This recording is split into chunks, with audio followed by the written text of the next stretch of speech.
Today I would like to talk to you about where should I put my veg patch in my garden. So I'm going to talk about the best positioning for a veg patch, the best area to put it in your garden, what to look for and how best to place it. So if that sounds interesting to you, if there's a question that you've been asking yourself or asking people, then keep on watching. Welcome back to Gardening Naturally at your fingertips with me, Josie Rainbird, your natural gardening coach. Plants in general have a variety of different needs, but your veg patch will have a variety of needs that you will need to fill to keep it happy and healthy. Your vegetable patch, to keep good productive plants, keep them happy, healthy, and as I say, providing you all the vegetables that you could ever need, you will need to give them at least 8 hours of sunshine a day. So you want to pick a spot in your garden that's open and sunny and holds the sun for at least 8 hours a day. So you want to pick that sort of area. If you look at your garden, you see where the sun falls, where the sun goes in your garden, how it goes over, and where it kind of sits from a day to day, or what time of year. If you observe your garden, you'll see. Have a look and see where it sits. If it sits in a particular spot and sits there for most of the day, you know that spot, wherever it is in your garden, is going to be perfectly fine for a vegetable patch to start growing all your veg. So look for where the sun sits. You need at least 8 hours of sunshine. You want to look for good soil. Now this can be altered, this can be affected. You can build raised beds and then add the soil that you want. If your garden hasn't got particularly good soil, you haven't got the time or the funds to condition the whole garden or the area that you're in, you can build raised beds. You can have a container vegetable patch. There are ways around it, but you do need good soil. So say soil is the foundation of your garden. And to remove the need to keep having to feed your garden, your plants, your vegetable patch, giving it good soil to start with is really going to help. So, good soil. So you're looking for sunshine, 8 hours of sunshine at least a day, and good soil.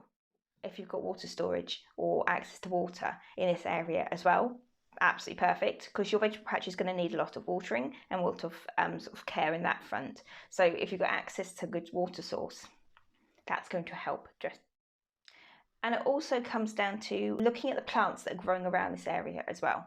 Understanding what type of soil is in the area. If you're growing raised beds, and you're going to add the soil in, it's not so much of an issue, but still look at the plants that are growing in the area. If these are plants that are going to be sucking the life out of the ground, are going to need an awful lot of water, an awful lot of nutrients, you've got trees growing, big shrubs, things like that, that are going to be they're going to take an awful lot out of the soil, then you're going to need to compensate for that, if you like. So as I say, if you're growing in a raised bed, that's easier because you're adding extra soil in and you're going to be sort of countering the fact that they're going to drain a lot of the nutrients and water and stuff out of the soil.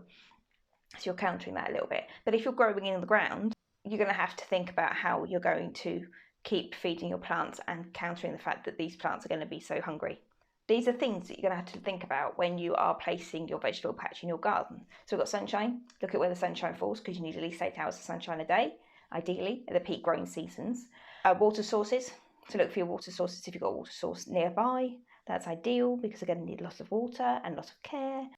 Look at the soil that you've got. Do you need to add soil? Are you growing in containers? That side of things. As I say, if you haven't got very good soil and you haven't got the time or the funds to go around conditioning the whole garden, you can grow in containers, you can grow in raised beds, it's fine. And then look at the plants growing around the area as well, and how they are going to affect how your vegetables grow. So I hope this has helped you to just think about where you can start your vegetable patch and how you can start it as well. If you're going to start it in the ground or if you can start it in containers this year, how you can plan it in.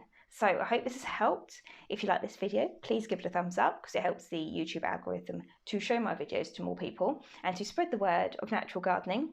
If you like this video and you would like to see more like this, more videos from myself from Gardening Naturally with Green Fingertips, click the subscribe button up here. Just here, click the subscribe button and you'll be shown my videos as they come out each week, and click the video here to see the next video in my lineup, and I will catch you in my next video. See you later.